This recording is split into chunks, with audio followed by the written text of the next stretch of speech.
ರೇಣುಕಾಸ್ವಾಮಿ ಅಮಾನುಷ ಹತ್ಯೆ ಪ್ರಕರಣದಲ್ಲಿ ಈಗಾಗಲೇ ಜೈಲು ಹಕ್ಕಿಯಾಗಿರುವಂತಹ ದರ್ಶನ್ ಅಂಡ್ ಪಟಾಲಂ ವಿಚಾರದಲ್ಲಿ ತನಿಖೆಯನ್ನ ಮುಂದುವರೆಸಿರುವಂತಹ ಪೊಲೀಸರು ಅನೇಕ ವಿಚಾರಗಳನ್ನ ಬಯಲಿಗೆ ಎಳಿತಾ ಇದ್ದಾರೆ. ಅದರ ಮುಂದುವರೆದ ಭಾಗವಾಗಿ ಸೆರೆಮನೆಯಲ್ಲಿ ಬಂದಿಯಾಗಿ ಆಲ್ಮೋಸ್ಟ್ 1 ತಿಂಗಳಾಯಿತು.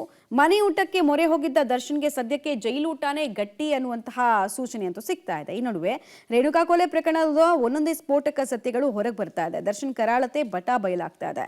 ರೇಣುಕಾಸ್ವಾಮಿ ಮೇಲೆ ಹಲ್ಲೆ ಮಾಡಿದ ವಿಡಿಯೋವನ್ನ ದರ್ಶನ್ ಶಿಷ್ಯರು ರೆಕಾರ್ಡ್ ಮಾಡಿದ್ರಂತೆ. ಪಟ್ಟಣಗೆರೆ ಶೆಡ್ನಲ್ಲಿ ರೇಣುಕಾಸ್ವಾಮಿಯನ್ನ ಹೊಡಿತಾ ಇರುವಂತಹ ದೃಶ್ಯವನ್ನ ಪ್ರದೋಷ್ ರೆಕಾರ್ಡ್ ಮಾಡಿದ್ದಾನೆ. 3 ಸೆಕೆಂಡ್ ವಿಡಿಯೋನ ಈ ದರ್ಶನ್ ಹೊಡೆಯೋ ವಿಚಾರಕ್ಕೆ ಸಂಬಂಧಪಟ್ಟಂತೆ ರೆಕಾರ್ಡ್ ಮಾಡಲಾಗಿತ್ತು. ರೇಣುಕಾಸ್ವಾಮಿ ಮೇಲೆ ದರ್ಶನ್ ಹಲ್ಲೆ ನಡೆಸುವಾಗ ಪ್ರದೋಷ್ ತನ್ನ ಐಫೋನ್ನಲ್ಲಿ ವಿಡಿಯೋ ರೆಕಾರ್ಡ್ ಮಾಡಿದ್ರ ಬಗ್ಗೆ ಪ್ರಾಥಮಿಕವಾಗಿ ಸಾಕ್ಷಿ ಸಿಕ್ಕಿದೆ. ಹಲ್ಲೆ ನಡೆಸೋದನ್ನ ವಿಡಿಯೋ ಮಾಡ್ಕೋ ಅಂತ ಇನ್ಫ್ಯಾಕ್ಟ್ ದರ್ಶನ್ನೇ ಹೇಳಿದ್ರಂತೆ. ಹೊಡೆಯೋ ವಿಡಿಯೋವನ್ನ ರೆಕಾರ್ಡ್ ಮಾಡ್ಕೊಳಪ್ಪ ಅಂತ ದರ್ಶನ್ ಹೇಳಿದ್ರ ಬಗ್ಗೆ ತನಿಖೆಯಲ್ಲಿ ಗೊತ್ತಾಗ್ತಾ ಇದೆ. ಅದರಂತೆ ತನ್ನ ಐಫೋನ್ ತೆಗೆದು ರೆಕಾರ್ಡ್ ಮಾಡಿದನಂತೆ. 3-4 ಸೆಕೆಂಡ್ ಆಗ್ತಾ ಇದ್ದ ಹಾಗೆ ಸ್ಟಾಪ್ ಮಾಡಿ ವಿಡಿಯೋವನ್ನ ನಂತರ ಡಿಲೀಟ್ ಮಾಡಿದಂತೆ. ಈಗ ಪೊಲೀಸರು ಡಿಲೀಟ್ ಆಗಿರುವಂತಹ ದೃಶ್ಯವನ್ನ ರಿಟ್ರೀವ್ ಮಾಡೋದಕ್ಕೆ ಓದಾಡ್ತಾ ಇದ್ದಾರೆ. ಕಾಮಾಕ್ಷಿಪಾಳ್ಯ ಪೊಲೀಸರಿಂದ ಸಿಐಡಿ ಟೆಕ್ನಿಕಲ್ ಸೆಲ್ಗೆ ಐಫೋನ್ ಅನ್ನ ಅಂದ್ರೆ ಆರೋಪಿಯ ಐಫೋನ್ ಅನ್ನ ರವಾನೆ ಮಾಡಲಾಗಿದೆ. ಐಫೋನ್ ನಿಂದ ವಿಡಿಯೋ ರಿಟ್ರೀವ್ ಮಾಡೋದು ಕೂಡ ಅಷ್ಟು ಸುಲಭ ಆಗಿರಲ್ಲ. ಅದು ಐಕ್ಲೌಡ್ ನಲ್ಲಿ ಸ್ಟೋರೇಜ್ ಆಗಿದ್ರೆ ಡಿಲೀಟ್ ಮಾಡಿದಂತಹ ಸಂದರ್ಭದಲ್ಲಿ ವಿಡಿಯೋ ಬ್ಯಾಕಪ್ ಕೊಟ್ಟು ಅಂದರೆ ಮೆಮೊರಿಯನ್ನು ಬ್ಯಾಕಪ್ ಕೊಟ್ಟು ಐಕ್ಲೌಡ್ನಲ್ಲಿ ಸ್ಟೋರ್ ಆಗಿದ್ರೆ ರಿಟ್ರೀವ್ ಮಾಡೋಕ್ಕೆ ಬರುತ್ತೆ, ಇಲ್ಲಾಂದರೆ ಕಷ್ಟ ಇದೆ. ಸೊ ಈ ಟೆಕ್ನಾಲಜಿಯ ಸಹಾಯದಿಂದ ವಿಡಿಯೋ ರಿಟ್ರೀವ್ಗೆ ಹಾಗೂ ದತ್ತಾಂಶದ ಬಳಕೆಗೆ ಈಗ ಅಧಿಕಾರಿಗಳು ಮುಂದಾಗ್ತಾ ಇದ್ದಾರೆ. ರಿಸಲ್ಟ್ಗೋಸ್ಕರ ಕಾಯ್ತಾ ಇದ್ದಾರೆ.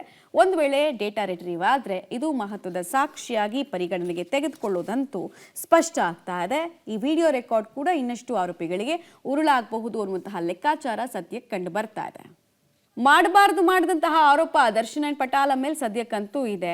ಇನ್ನು ಸಮಾನ ಮನಸ್ಕರಾಗಿ ಕೃತ್ಯವನ್ನು ನಡೆಸಿದಂತಹ ಆರೋಪ ಹೊತ್ತಿರುವಂತಹ ಜೈಲು ಹಕ್ಕಿಗಳಾಗಿರುವಂತಹ ದರ್ಶನ್ ಅಂಡ್ ಪಟಾಲಂ ಕುರಿತಂತೆ ಇನ್ನಷ್ಟು ಇಂಟ್ರೆಸ್ಟಿಂಗ್ ವಿಚಾರಗಳು ಕೂಡ ಬಯಲಾಗ್ತಾ ಇದೆ.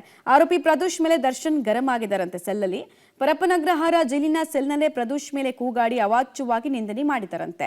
ನಿನ್ನ ನಂಬಿ ತಪ್ಪು ಮಾಡಿಬಿಟ್ಟೆ, ನನ್ನ ಪರಿಸ್ಥಿತಿಗೆ ನೀನು ಕಾರಣ ಅಂತ ಗರಂ ಆಗಿದ್ದಾರಂತೆ. ನಿನ್ನಿಂದಲೇ ನಾವೆಲ್ಲ ಸಿಕ್ಕಿ ಬೀಳೋ ಥರ ಆಯಿತು. ರೇಣುಕಾಸ್ವಾಮಿ ವಿಚಾರವನ್ನ ಬೇರೆ ರೀತಿ ಡೀಲ್ ಮಾಡ್ಬೋದಾಗಿತ್ತು. ನನಗ್ ಬಿಡಿ ಬಾಸ್ ಅಂತ ಬಿಲ್ಡಪ್ ತಗೊಂಡು ಎಲ್ಲರನ್ನ ಜೈಲಿಗೆ ಸೇರುವಂತೆ ಮಾಡಿಬಿಟ್ಟೆ ಅಂತ ಬೈದ್ರಂತೆ. ರೇಣುಕಾಸ್ವಾಮಿ ಕೊಲೆ ಆದ ನಂತರ ಸಂಪೂರ್ಣ ಜವಾಬ್ದಾರಿ ಹೊತ್ತಿದ್ದ ಪ್ರದೋಷ್ ಬಾಡಿ ಶಿಫ್ಟ್ ಮಾಡೋದು, ದರ್ಶನ್ ಹೆಸರು ಹೊರಗೆ ಬಾರದಂತೆ ಡೀಲ್ ಮಾಡೋದು, ಕೊಲೆಯಾದ ನಂತರ Renukaswamy body shift, police case, ಹಣದ ವ್ಯವಹಾರ ಸೇರಿದಂತೆ ಎಲ್ಲಾ ಉಸ್ತುವಾರಿಯನ್ನ ಹೊತ್ತಿದ್ದಂತೆ. ಪ್ರದೋಷ್ ಎಡವಟ್ನಿಂದಲೇ ನಾವೆಲ್ಲ ಜೈಲು ಸೇರುವಂತಾಯಿತು ಅಂತ ಪ್ರದೋಷ್ ಮೇಲೆ ದರ್ಶನ್ಗೆ ಕೋಪ ಇದೆಯಂತೆ. ಹೀಗಾಗಿ ಸಂದರ್ಭ ಸಿಕ್ಕಾಗ್ಲೆಲ್ಲ ಬಯೋ ಕೆಲಸವನ್ನ ದರ್ಶನ್ ಮಾಡ್ತಾ ಇದ್ದಾರೆ. ಅಂದ್ರೆ ಕೊಲೆ ಮಾಡಿರೋದು, ಒಬ್ಬನ ಜೀವವನ್ನ ತೆಗೆದಿರೋದು ಇಲ್ಲಿ ಮುಖ್ಯ ಆಗಿಲ್ಲ, ಬಟ್ ಅದನ್ನು ಸರಿಯಾಗಿ ಡೀಲ್ ಮಾಡಲಿಲ್ಲ, ಸಿಕ್ಕಾಕೊಂಡ್ ಬಿಟ್ವಿ ಅನ್ನೋ ನೋವು ಅಕ್ಯೂಸ್ಗಳಲ್ಲಿ ಎದ್ದು ಕಾಣ್ತಾ ಇದೆಯಂತೆ. ಕೊಲೆ ಬಗ್ಗೆ ಪಶ್ಚಾತ್ತಾಪ ಇಲ್ವಂತೆ.